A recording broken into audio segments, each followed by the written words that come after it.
Robot Collector 64 here, and yes, this is what I'm willing to do. Oh boy. So far, the only figure I've gotten from the Transformers Prime line so far. And seriously, when I first saw him on the show, oh my god, I wanted him. Everyone knows who this dude is. Soundwave right off the bat. Yeah, he looks nothing like he does in the show. He's no spy plane or anything like that. This dude's pretty damn massive for a spy plane. But, hey, it's not going to be possible to turn a really tall, amazing... No one's going to turn the tallest, skinniest robot ever into an even skinnier, thinner than life spy jet. It's just not possible. Other than that, other than that little height issue, it looks really nice actually. I kind of like it. Yeah, there's robot kibble down here. You can a little more than obvious robot kibble down here, yeah. But when you look at it at the top side, which is really where you're gonna look at it, it looks actually not that bad. I really like it. It looks sleek. It looks kind of weird. But at the same time, it just has that's like, I don't know what you want to call it. I can't think of a word actually. It's just something about it I really, really like. Alright, so the little guy on top, if everyone knows, this is Laserbeak actually. He's not a bird or anything like that of the kind. He's actually this little drone also. He's like a drone in a drone.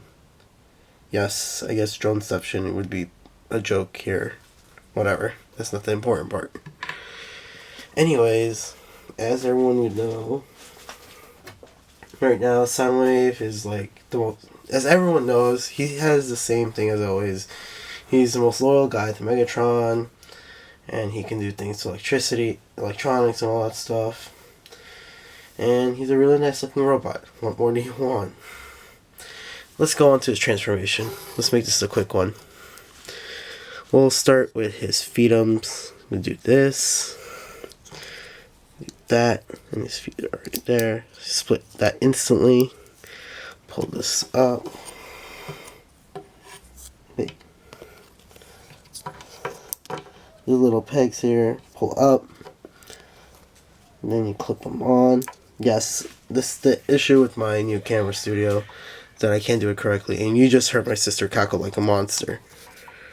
So anyways, from here that's plugged in, you just unclip, do that, unclip this, for another, wait, what? Oh, okay, do that. It stays like this because you need it for some. It stays like that, but you'll see why. From here, his hands are right here. You pull it out, and that's one side. Let me do the other really quick.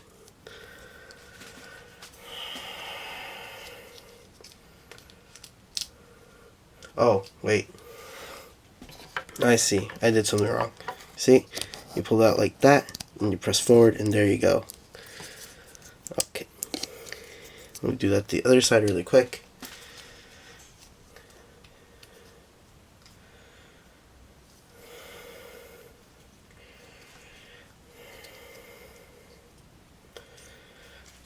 From here, you want to do this to the legs.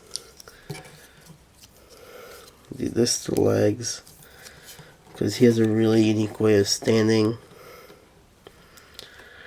And finally, for the head, I'm going to do this sideways. Because, again, the studio, I'm still trying to make it look better, but it's going to take a while. This has a really unique automorph. And then you fold this in from the back. Close it back up. And you have Soundwave on robot form. Whoa.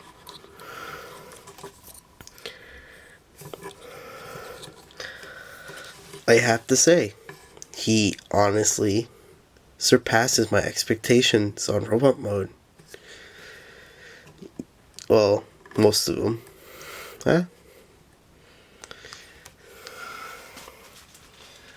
Oops. Yeah. That's one of his flaws right there, right off the bat.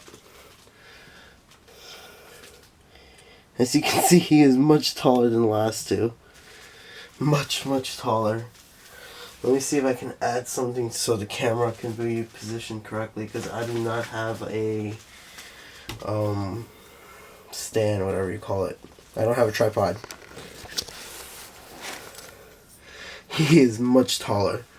Alright, so these little holes in his hands and stuff, he can actually there's a little nudge down there, and you just put it there. So it has the illusion of Laserbeak resting on his hand and stuff like that. So it looks really nice. Also, Laserbeak can actually combine into his chest. He has a little hole here. The way the peg goes in like this. So you push it in, and you flip these wings around. And then Soundwave and Laserbeak look combined, and his chest looks a lot more full. Which, honestly, I like it combined because he looks really, really good.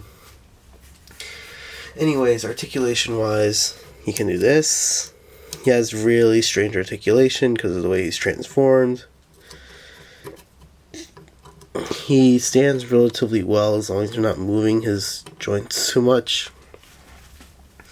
He does not have light piping, unfortunately, so that's just a painted black visor for her face.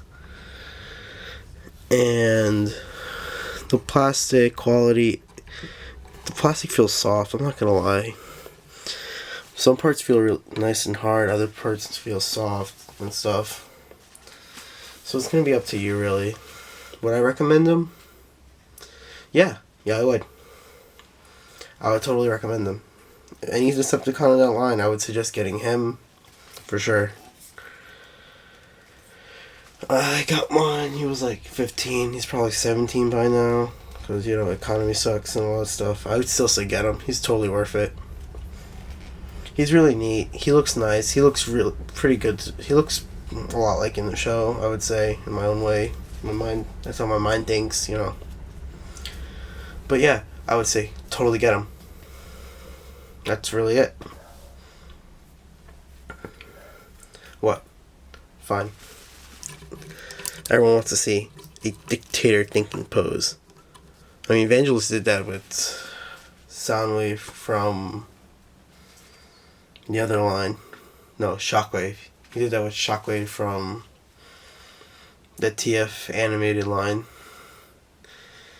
Yeah. Soundwave can do that too. And I say Soundwave looks better. I honestly like the way Soundwave does it. Looks pretty damn scary. Well, Roll Collector 64, time to say sayonara. Peace.